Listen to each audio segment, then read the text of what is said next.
2-year-old roof. Congrats to pprbd that it lasts this long before catastrophic failure. So let's see what we're dealing with here. Can't use tile below a 312 here.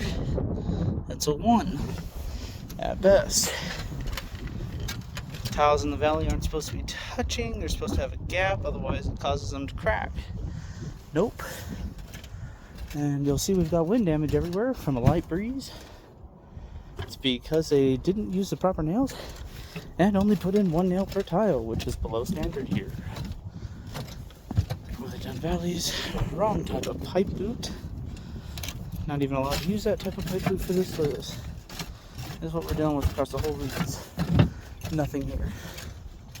Way to go, pprbd, on yet another homeowner whose livelihood is destroyed as a result of your incompetence.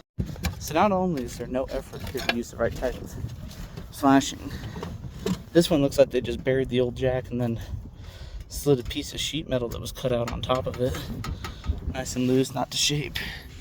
This one they put the boot on top, but didn't put one underneath. Nothing there to hold it together. Sealed with a silicone that doesn't stick to that kind of metal.